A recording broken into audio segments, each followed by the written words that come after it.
नमस्कार दर्शकों, hello doctor के इस अंक में मैं दिव्या आपका बहुत बहुत स्वागत करती हूँ। दर्शकों, जैसा कि आप जानते हैं, इस कार्यक्रम में हम बात करते हैं स्वास्थ्य के बारे में, लोगों के स्वास्थ्य के बारे में, लेकिन आज हम बात करेंगे बच्चों के स्वास्थ्य के बारे में। बच्चों के स्वास्थ्य की समस्याएं, उनका समाधान, इन सब पर हम विशेष रूप से बात करेंगे।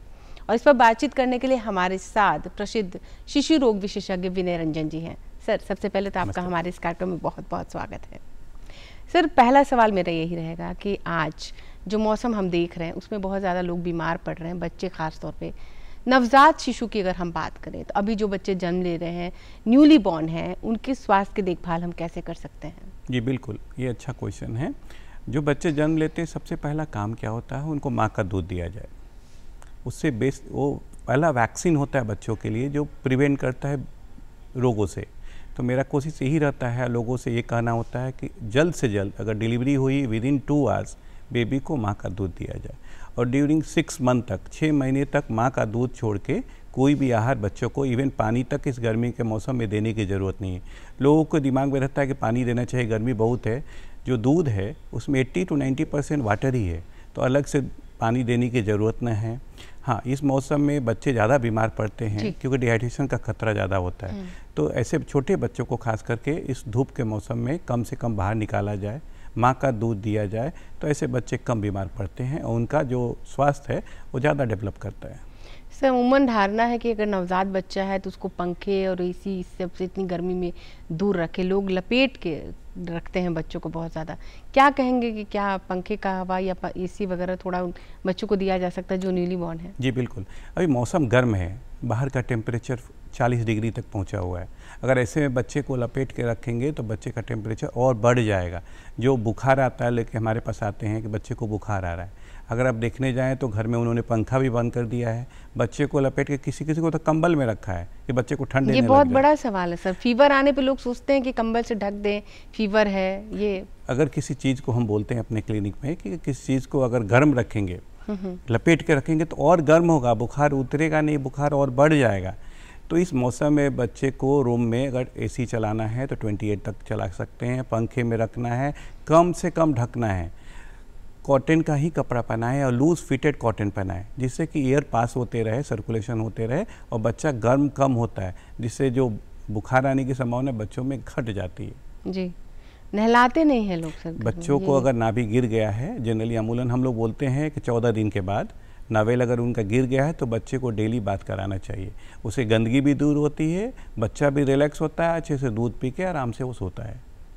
सर, आपने कहा कि ब्रेस्ट मिल्क देना चाहिए, लेकिन कई बार ऐसा देखा जाता है जब कई ऐसी कारण होता है जब ब्रेस्ट मिल्क नहीं मिल पाता है, तो उसके लिए आप क्या सजेस्ट करेंगे? देखिए, माँ के दूध से बड़ा कोई दूध नहीं है, वो अमृत है बच्चों के लिए। तो कोई भी कंडीशन हो, माँ को कैसी भी बीमारी हो, तो हम लोग बोलते हैं कि माँ का ही दूध पिलाना चाहिए। इन केस अगर माँ का दूध नहीं हो तो गाय का दूध न दे के आप डब्बे का दूध दे सकते हैं, नहीं होने पे।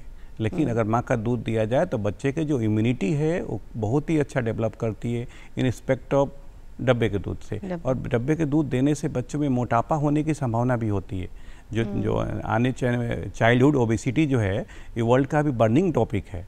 जो अगर यूरोपियन कंट्री के डेटा हम देखें तो बच्चे ओबीज हो रहे हैं। ओबीज होने का सबसे बड़ा कारण क्या है? ये फार्मूला मिल्क। फार्मूला मिल्क में प्रोटीन ज़्यादा है, शुगर ज़्यादा है, तो शुगरी बेबी, मोटे मोटे बेबी होते हैं, पेरेंट भी खुश हो जाते हैं। ये चीज़ पेरेंट का रहता है कि बच्चा थोड़ा गोलू मोलू दिखे, बच्चा मेरा मोटा हो रहा है, वो खुश हो रहे हैं। वो खुश नहीं होना है। जो मेटाबॉलिक सिंड्रोम है, जो आने वाले फ्यूचर में डायबिटिक, हाइपरटेंशन, कार्डियक बीमारी होने का खतरा उन बच्चों में बढ़ जाता है। मोटापा होने से ये खतरे बढ़ जाते हैं। तो अगर किसी भी कंडीशन में एटलीस्ट 6 मंथ तक माँ का ही दूध दिया जाए तो ऐसे बच्चे कम बीमार पड़ते हैं। उनमें फ्यूचर में होने वाले डायबिटिक, मेटाबॉलिक सिंड्रोम जिसको हम लोग बोलते हैं, इनका खतरा भी घट जाता है। तो ये आप टिप देंगे कि अपने बच्चों को? बिल्कुल, माँ का दूध 6 महीने तक तो एकदम एक्सक्लूसिव देना है और माँ के दूध को 2 साल एंड बियॉन्ड, पहले हम लोग 2 साल बोला करते थे, अब नया गाइडलाइंस बोलता है कि 2 साल के बाद भी अब माँ का दूध पिला सकते हैं। सर, स्वास्थ्य को देखते हुए बच्चों को टीके लगाना भी बहुत ज़रूरी, जो न्यूली बॉर्न बच्चे होते हैं। लेकिन आजकल लोग ये कहते हैं पहले ज़माने में तो इतना टीका नहीं लगता था, अब तो हर महीने 4 टीके 5 टीके। तो लोगों की ये धारणा है कि ये सब ऐसे ही बस दिया जा रहा है टीका, इनकी कोई आवश्यकता नहीं है। कुछ बीमारियां होती है जिसको हम लोग प्रिवेंटेबल डिजीज़, जिसको आप बचाव कर सकते हैं। पहले देखते थे, पहले के ज़माने में न्यूबॉर्न डेथ ज़्यादा, अंडर 5 मोर्टालिटी बहुत ज़्यादा था, क्योंकि टीके हमारे पास नहीं थे। अब टीके आ गए, जैसे अभी भी वर्ल्ड में अगर 3 कॉज है, डायरिया है, निमोनिया है, इनका खतरा से अगर मोर्टालिटी रेट देखा जाए बच्चों में सबसे ज़्यादा इन्हीं की है। ये डिजीज़ जो है प्रिवेंटेबल हैं, तो ऐसे में बच्चों को खास करके निमोनिया का, ट्यूबरकुलोसिस का, डायरिया का टीका ज़रूर लेना चाहिए। इससे क्या होगा, बच्चे में वो रोग होने की, जो बीमारियां होने की जो संभावना है घट जाती है। तो जो ये मिथ है कि बच्चों को टीका नहीं लगाना चाहिए, लगाने से उनमें और बचाव होता है, तो ज़रूर से ज़रूर और टाइम पे ज़रूर लेना चाहिए। सर, अब न्यूली बॉर्न के बाद हम बात करते हैं जो बच्चे हैं अभी, जो खान पान की अगर हम बात करें सर, बदलता मौसम है, पहले तो ये जानेंगे सर इस बदलते मौसम में ध्यान कैसे रखें। बच्चे अक्सर बाहर जाते हैं, घूमने जाते हैं, खेलने जाते हैं, तो उनका ध्यान कैसे रखा जाए ताकि जो हेल्थ है उनका ठीक रहे? सबसे पहले अच्छा क्वेश्चन है, क्योंकि हमारे ओपीडीज़ में अभी देखें तो इन्हीं की भीड़ है, जिसको हम लोग पहले बोलते हैं हीट स्ट्रोक। बाहर का टेम्परेचर बढ़ा हुआ है, अगर बच्चे उस गर्मी में खेलने जाते हैं तो शरीर का टेम्परेचर बढ़ जाता है और उनको बुखार आना। खासकर एक प्रचलन और देखा गया इस टाइम का कि फास्ट फूड का प्रचलन बहुत है, लोग बाहर का खाना खाते हैं। इस मौसम में जो बाहर का टेम्परेचर 30 से 40 डिग्री होता है, इसमें बैक्टीरियल संक्रमण का खतरा, मतलब उनका संक्रमण ज़्यादा होता है, बैक्टीरियल कंटामिनेशन ज़्यादा होता है, बैक्टीरियल ग्रोथ ज़्यादा होता है। जो आप देखेंगे वेंडर जो घर से खाना बना के सुबह लाते हैं, वो शाम तक वही रखते हैं, वो फेंकते नहीं है। अगर उस टेम्परेचर पे वो रखेंगे नहीं फ्रिज में, तो क्या होगा, उनमें बैक्टीरिया का ग्रोथ ज़्यादा होता है। अगर वो फास्ट फूड को खाया जाए तो ऐसे बच्चे में डायरिया, डिसेंट्री होने का खतरा बढ़ जाता है। बच्चे हमारे पास आते हैं कि वोमिटिंग है, उनको डायरिया हो रहा है, डिहाइड्रेशन हो रहा है। तो ऐसे में मेरा इनको सलाह होता है कि पहले तो फास्ट फूड से बचें, कोशिश करें जो मिड टाइम है दोपहर का, खास करके 12 से 3 का टाइम जो है, उसमें बाहर कम से कम निकला जाए। अगर निकलने की भी ज़रूरत पड़े तो आपको क्या करना है, एक अम्ब्रेला लेना है, कॉटन कपड़े पहनना है, घर से पहले डिहाइड्रेट होकर निकलना है, मतलब पानी पी के निकलें, साथ में पानी का एक बोतल लेके चलें। ज़रूरत पड़े तो आप कैप और सनग्लासेस का भी यूज़ कर सकते हैं, और इन बिटवीन अगर बाहर हैं तो थोड़े थोड़े देर पे पानी को पीते रहें। इससे क्या है, डिहाइड्रेशन का खतरा नहीं होता है। तो डिहाइड्रेशन से बुखार आ जाता है, वो एक नई बीमारी है। तो इससे क्या होगा कि अगर आपका हाइड्रेशन मेंटेन रहेगा तो बुखार आना, अगर बाहर का खाना नहीं खाएंगे तो संक्रमण का खतरा कम रहेगा। सर, क्या लगता है अभी पहले की अपेक्षा बच्चे ज़्यादा बीमार पड़ रहे हैं, तो आप इसका कारण खान पान को मानते हैं? बिल्कुल। अब पहले का प्रचलन नहीं था फास्ट फूड का, जब हम लोग छोटे थे तो फास्ट फूड था ही नहीं। अभी क्या है, एक वीक में देखोगे जितने भी पटना के रेस्टोरेंट्स हैं, हर जगह भीड़ चलता है, जितने वेंडर है सबके यहाँ भीड़ है। तो एक प्रचलन हो गया है कि हमको बाहर का खाना खाना है।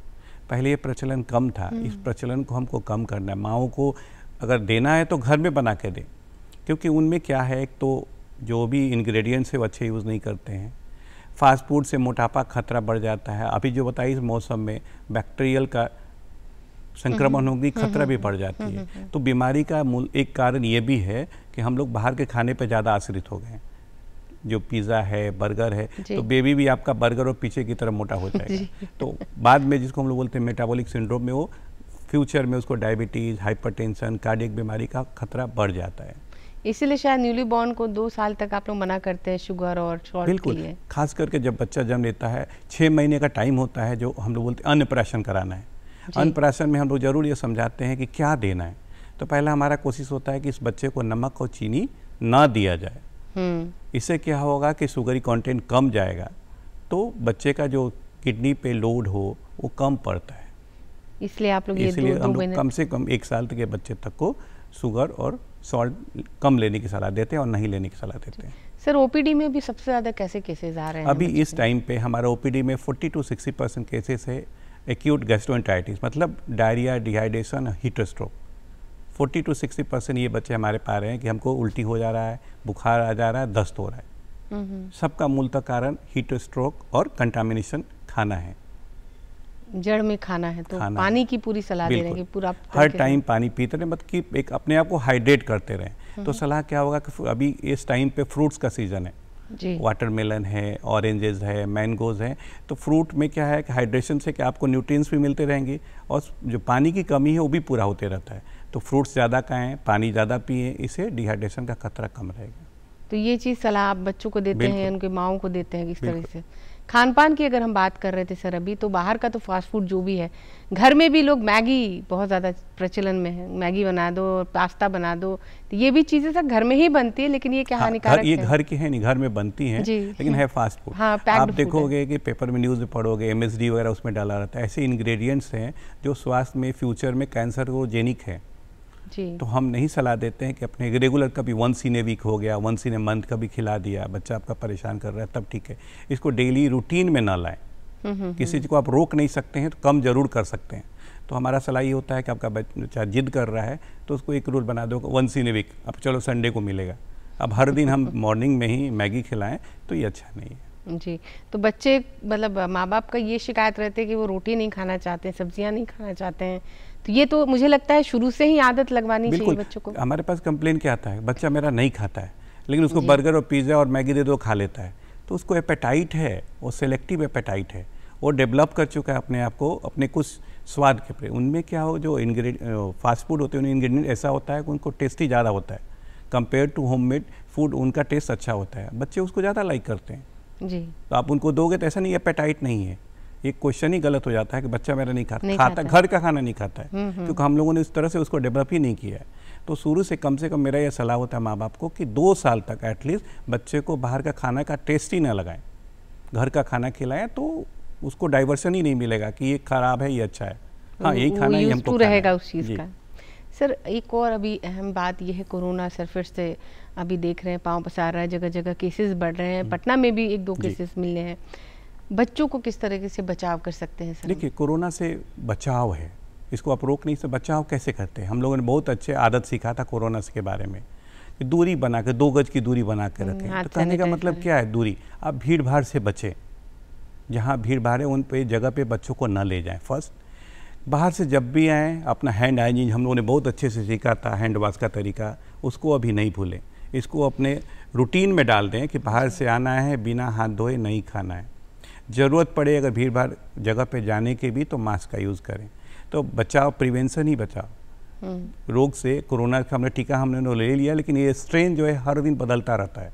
अभी जो ये स्ट्रेन है ये पुराना स्ट्रेन ही है, फिर से 2 साल पहले वाला स्ट्रेन है, लेकिन कितना कारगर होगा वैक्सीन पे पता नहीं है। तो इसका सबसे बड़ा उपचार है बचाव। तो बचाव के लिए भीड़ भाड़ से बचें, प्रॉपर हैंड सैनिटाइज करते रहें, अगर ज़रूरत पड़े भीड़ भाड़ में जाने की तो मास्क का यूज़ करें। बच्चे मास्क जल्दी नहीं पहनना चाहते हाँ, इसीलिए बोले बच्चों में थोड़ा मुश्किल आता है कि उनको कोऑर्डिनेशन नहीं होता सांस लेने में, तो बस दूर रखें, बच्चों को भीड़ भाड़ से कम ले जाएं, उनको हैंड हाइजीन एटलीस्ट सिखाएं ताकि कंटामिनेशन इसी हाथ और के थ्रू होता है। अगर इसको हम लोग सैनिटाइज करते रहेंगे, धोते रहेंगे तो संक्रमण का खतरा कुछ हद तक बचा सकते हैं। इम्यूनिटी बूस्ट करने के लिए आप क्या कहेंगे, क्योंकि कहा जाता है कोरोना में अगर इम्यूनिटी आपकी स्ट्रांग है तो ये सिर्फ कोरोना के लिए नहीं है, अगर आपकी इम्यूनिटी स्ट्रांग है, देखो हराता किसको कौन है, आप कमजोर हैं तो बाहर वाला आके आपको हरा देता है, ठीक है। तो अपने आप को स्ट्रांग करना है। इम्यूनिटी के लिए बच्चों में हमारा क्वेश्चन होता है कि खान पान में सब कुछ देना है। खान पान सब लोग खिलाते हैं, कोई बच्चा ऐसा नहीं खाता है। अब क्या खाना है वो ज़्यादा इंपॉर्टेंट है। तो खाने में प्रोटीन की मात्रा देने से हमारे शरीर का जो बिल्डिंग ब्लॉक्स है और इम्यूनिटी है वो दे। खास करके छोटे बच्चों जो न्यूबॉर्न्स हैं, अगर उसको इम्यूनिटी डेवलप करना है तो एक ही थंब रूल है, माँ का दूध। 6 महीने तक माँ का दूध दें। जो इम्यूनोग्लोबुलिन्स माँ के दूध में है वो कहीं नहीं है, एक तरह से अमृत है। और पहला वैक्सीनेशन है बच्चों का, जो माँ का दूध है पहला वैक्सीनेशन है। तो वो देने से क्या बच्चे का इम्यूनिटी इतना स्ट्रांग हो जाता है कि छोटे मोटे बीमारियों से वो लड़ने की क्षमता उसको माँ के द्वारा ही मिल जाती है। तो उन बच्चों में ऐसे संक्रमण होने का खतरा घट जाता है। और रही बड़े बच्चों में खान पान, इनको हेल्दी फूड का आदत लगाना है। हेल्दी में कम से कम फ्रूट्स खाएं, वेजिटेबल्स खाएं, साथ में प्रोटीन की मात्रा को बढ़ाएं, इससे इम्यूनिटी बिल्डअप होता है। सर अभी तो गर्मी का सीज़न, अभी 1 महीने के बाद फिर रेनी सीज़न शुरू हो जाएगा। बरसात में कैसे बचाव करेंगे सर? बरसात में सबसे ज़्यादा क्या इशूज़ क्या होती है, कंटामिनेशन का। हर जगह पानी हर जगह, और भी गंदा पानी। तो उसमें क्या होता है, एक नई बीमारी हमारे पास हर साल आती है, डेंगू लेके। डेंगू से बच्चे चिकनगुनिया ये बीमारी ज़्यादा मिलती है। तो कोशिश क्या है, इसमें भी बचाव है, अपने आसपास पानी को लगने ना दें। पानी को अगर आपका टैप वाटर है पी रहे हैं, आपके घर में प्यूरीफायर नहीं लगा हुआ है, तो एक रूल बना दें पानी को हमको बॉयल करके पीना है। ताकि संक्रमण, अगर पानी संक्रमित भी है तो उसको हम लोग शुद्ध कर पाएँ। हर जगह प्यूरीफायर आ चुका है, वाटर प्यूरीफायर का यूज़ करें, इससे पानी शुद्ध पिए पहला, क्योंकि सबसे ज़्यादा कंटेमिनेशन पानी के थ्रू ही होता है जी। जितने भी टाइफाइड के केसेस देखेंगे, ये गोलगप्पे खाते हैं हम लोग, जो पानी रखा रहता है वो पानी को लोग कभी फेंकता नहीं है, उसी में हाथ डाल के वो निकालते रहता है और देते रहता है। तो ऐसे चीज़ जो है जिनको हमको प्रचलन में है उनको धीरे धीरे रोकना होगा। ऐसे खाना भी तो ऐसे जगह खाएं जहाँ हाइजीन मेंटेन करता हो, न कि ठेले पे रख के बैठा हो।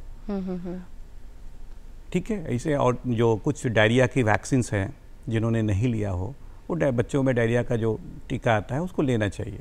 डायरियल ड्रॉप्स आता है, जिससे क्या होगा, डायरिया होने का खतरा, जो रोटा वायरस बच्चों में सबसे ज़्यादा होता है, जो सबसे ज़्यादा कल्प्रिट है डायरिया कराने का। तो जो कम से कम 6 महीने से नीचे के बच्चे हैं जिन्होंने डायरिया का ड्रॉप्स नहीं लिया है, तो डायरिया क्या वैक्सीन है, अब देने से ही उसकी इम्यूनिटी बढ़ जाती है, उन बच्चों में डायरिया होने का खतरा कम रहता है। बरसात में अक्सर बच्चे भीग जाते सर, अमूमन घूमते फिरते, या फिर बच्चों को रोकना काफ़ी मुश्किल होता है, तो बारिश में जो भीगते हैं उसमें क्या टिप देंगे सर? बच्चे हैं, बदमाशी करेंगे ही। बच्चे अगर बड़े नहीं हो सकते, आप बांध के नहीं रख सकते, तो उनका बचपन भी नहीं छीनना है, खेलने देना है। पहले के भी बच्चे भीगते थे और इम्यूनिटी भी डेवलप। बच्चे पहले देखते थे, आप मिट्टी पे बहुत खेला करते थे, बिना चप्पल का खेला करते थे। क्या ये एक नेचुरल इम्यूनिटी है, वो आपके शरीर में इम्यूनिटी डेवलप करता है। बच्चे भींगे, उनको जल्दी से पोंछ दीजिए और नॉर्मल की तरह नहीं, कुछ नहीं होने वाला है। बस ज़्यादा देर तक भींगे मत रहने दीजिए, गीले कपड़े को जल्दी से डिस्कार्ड कर दीजिए, इससे कुछ नहीं होने वाला है। जी, ऐसा कौन सा टिप देंगे सर आप, पेरेंट्स जो देख रहे हैं हमारे ये कार्यक्रम, उनको क्या टिप देना चाहेंगे कि स्वस्थ जीवन शैली किस तरह से अपनाया जा सकता है? स्वस्थ, देखो बचपन से अगर आप किसी बिल्डिंग को बनाना चाहते हैं तो आप सबसे पहले बेसमेंट, आपके नींव पे काम करना चाहते हैं, तो इसकी इम्यूनिटी स्टार्ट हो जाती है न्यूबॉर्न से ही। बच्चा जब जन्म ले, आपको बच्चे का भविष्य सुनहरा करना है, तो बच्चा जब जन्म लिया उस समय से आपको ध्यान देना है। कम से कम 6 महीने तक माँ का दूध दीजिए, 2 साल तक माँ का दूध कंटिन्यू रखिए। 2 साल के बच्चे को कम से कम शुगरी आइटम दीजिए, बाहर का खाना मत खिलाइए, टाइम पे टीका लगाइए। आपके बच्चे को नेचुरली, जो ऐसा नहीं कि बीमारी नहीं हो सकता, आम बीमारी होने की संभावना बहुत ही घट जाएगी। सर, आजकल सोशल मीडिया का ज़माना है और अमूमन देखते हैं कि जगह जगह लोग या सोशल मीडिया पर प्रेजेंट करते हैं कि एज अ डॉक्टर कि बच्चों को ये ना दे, बच्चों को ऐसे करे, वो उस पर कितना विश्वास करना चाहिए? लोग अमूमन है कि इन्फ्लुएंस हो जाते हैं उसी से, अच्छा ऐसा मुझे डायरेक्शन दिया जा रहा है, तो क्या लगता है डायरेक्ट डॉक्टर से कंसल्ट करना चाहिए? बिल्कुल, आपको ट्रस्ट देखना है कि वो जो मीडिया है कितना ट्रस्टेबल है। चलते फिरते आप पार्क में बैठ जाएंगे तो पार्क में लोग डायबिटीज से लेके कैंसर का इलाज कर देते हैं जी। आप बैठ के देखिए, योगा से आपको सब कुछ इलाज करते हैं। ऐसा संभव नहीं, हर चीज़ का अपना मिथ्स है। आपको देखना है कि वो वीडियो कितना ट्रस्टेबल है। कहीं पर भी डाउट है, आपके लोकल जो पीडियाट्रिशियन हैं, बाल शिशु रोग विशेषज्ञ, उनकी सलाह लें। चलते फिरते सोशल मीडिया पे विश्वास न करें। वो मिथ, मतलब मुझे लगता है बहुत सारा मिथ, बहुत सारी सच्चाइयाँ भी हैं, बहुत से मिथ्स हैं कि इनको कौन सा मैसेज मिला है, किस पे रिलाई करना है। जब भी आप अपने डॉक्टर के पास जा रहे हो वैक्सीन के लिए, वो दिखाने के लिए उनसे चर्चा करें, वो आपको सही जानकारी देंगे। जी सर, योगा कितना ज़रूरी है आजकल के बच्चों में? ये कैसे उन पे डाला जा सकता है? योगा हमारा मतलब हमारे संस्कृति में है, हम लोग उसको भूलते जा रहे हैं। योगा इंडिया से लोग फॉरेन में सीखते जा रहे हैं। आप चले जाओ, मुंगेर एक जगह है, वहाँ पे योगा के लिए लोग बाहर से आते हैं, तो योगा कैंप चलता है। और हम लोग जो वहाँ पे बिहार से योगा स्टार्ट हुआ था, योगा को हम लोग भूलते जाए। योगा का बहुत ही लोग आजकल जिम जाएंगे लेकिन योगा नहीं करेंगे। हाँ। तो हमको लगता है कि जैसे गांव की तरफ चलो, गांव की तरफ ना, तो हमको कहना पड़े चलो योगा की तरफ। फिर से ओस लौटना होगा आपको। हेल्दी डाइट, हेल्दी स्वास्थ्य को अपनाना है, तो योगा एक महत्वपूर्ण रोल है जो आपको फिर से आना है, जो हम लोग भूलते जा रहे हैं। बच्चों में इसकी आदत कैसे है? मुझे लगता है पेरेंट्स अगर करेंगे तभी बच्चे भी इन्फ्लुएंस होंगे। देखिए, बच्चे के रोल मॉडल कौन होता है? उसका पेरेंट्स। आप बच्चे को वही सिखाते हैं जो आप करते हैं। तो सबसे पहले हम यही बोलेंगे कि पेरेंट्स को आप उनके रोल मॉडल हैं, आपको योगा पहले करनी होगी। बच्चे आपसे सीखेंगे और उसको अपने रोल मॉडल में अपनाएंगे। अगर आप नहीं करेंगे, आप बच्चे को बोलेंगे तुम योगा करो, वो कभी नहीं करने वाला है। आप उसको इम्प्रेस करो, दिखा के देखो कितना अच्छा है मेरा हेल्दी, हम कितना अच्छे हो गए हैं, योगा से ये बेनिफिट हो रहा है, तो बच्चे सीखेंगे। तो फर्स्ट रोल टीचर और मदर फादर होते हैं। तो स्कूल का भी इसमें रोल है, कुछ स्कूल इसमें योगा को करा रहे हैं। माँ बाप को भी योगा खुद अपनाना होगा, तब बच्चे पे हम लोग इसको इम्प्लीमेंट कर पाएंगे। सर आजकल स्पीच डिले की बहुत सारी समस्या देखने को मिल रही है बच्चों में खास तौर पे, क्या लगता है स्क्रीन टाइम ये सबसे बड़ा रीज़न है लोगों को स्क्रीन? आजकल एक नई बीमारी जो महामारी कोरोना से भी ज़्यादा भयंकर रूप ले रही है, that is called autism. Autism एक नया बीमारी आप देखेंगे पटने में हमारे ओपीडीज़ में जो केसेस हम लोग पढ़ते थे तो किताब में हुआ करते थे, आपके हर ओपीडी में 2 से 3 बच्चे मिल जाते हैं जो ऑटिज़म के शिकार हैं। कोई एग्जैक्ट रोल तो इनका नहीं मिला है, लेकिन स्क्रीन टाइम का इसमें देखा गया बहुत बड़ा रोल है, जिसको हम आप बोल रहे हैं स्पीच डिले। एक प्रूवन रिसर्च है। स्पीच डिले भी ऑटिज्म में ही आता है? बिल्कुल, उसका ही एक पार्ट है। स्पीच डिले का देखा गया कि जितना स्क्रीन टाइम आप देंगे उतना डायरेक्टली प्रोपोर्शनल है स्पीच डिले का। तो आजकल जो वर्किंग मदर फादर हैं, न्यूक्लियर फैमिली हैं, पहले बच्चे में क्या एक जॉइंट फैमिली हुआ करता था, बच्चे 4 बच्चे एक साथ खेल रहे होते हैं। आज बच्चे भी क्या है न्यूक्लियर फैमिली में, माँ बाप हैं दोनों वर्किंग है, मेड पे घर छोड़ दिया, मेड ने क्या बच्चे को मोबाइल पकड़ा दिया, वो बच्चा स्क्रीन टाइम ज़्यादा देता है, वो सीखा ही नहीं। तो जितना स्क्रीन टाइम बढ़ रहा है उतना डिले इन स्पीच ऑटिज्म के केसेस बढ़ रहे हैं। तो हम बोलते थे ना कि गाँव के बच्चे क्यों नहीं होते हैं, क्योंकि उनके पास खेलने का साधन होता है, उनके पास चाचा नानी दादी की कहानियाँ होती हैं। इन बच्चों के पास कोकोमेलन होता है, पेपा पिग होता है। अब पहले के बच्चों में दादी और नानी की कहानियाँ होती है जो आज मिस कर रहे हैं हम लोग, और उनका शिकार ये बच्चे हो रहे हैं। सर ऑटिज्म क्या है, ये जीन से रिलेटेड है या फिर? हाँ, ऑटिज्म का अभी विशेष कोई निर्णय कुछ नहीं। ऑटिज्म एक तरह का है डिले है, जिसमें आपके बच्चे सोशलाइज नहीं होते हैं, उनमें कम्युनिकेशन नहीं होता है, एक दूसरे से कम्युनिकेट है, रिएक्ट करने, नाम 4 बार बुलाओ तो एक बार रिस्पॉन्ड करता है, वो अकेले खेलना चाहेगा, मिंगल नहीं होगा बच्चों से। कुछ बच्चे एग्रेसिव होते हैं, 5 साल का बच्चा हो तो अपना नाम भी नहीं बता पाता है, 6 साल का बच्चा सुसु पोटी ट्रेन नहीं है। ये सब वेरियस लक्षण है जिसमें छोटा सा हमने उदाहरण दिया, ये ऑटिज्म हो रहा है। ऑटिज्म कोरोना के बाद से, अगर मेरा अपना एक्सपीरियंस देखेंगे, हम लोग 15-20 साल से प्रैक्टिस कर रहे हैं, जब से कोरोना गया है नंबर ऑफ केसेस अमेरिका में देखा गया, जो रिसर्च हुआ है 70% केसेस राइज हुए हैं ऑटिज्म के। गॉड नोज इसका स्पेशल या बेसिक कारण कहाँ पे है, लेकिन कोरोना के बाद ये स्थिति बढ़ती जा रही है। और उसमें न्यूक्लियर फैमिली, स्क्रीन टाइम, ये सब का भी एक अपना अपना योगदान है।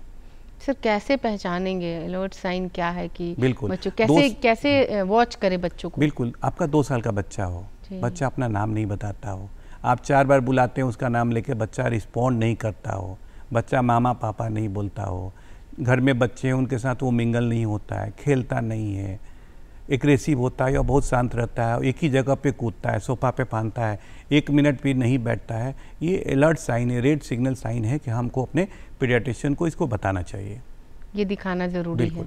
तो कोरोना के बाद ये केसेस क्यों बढ़े सर, इसका कोई ये अभी कभी रिसर्च जारी है, लेकिन एग्जैक्ट कहना बहुत ही मुश्किल है।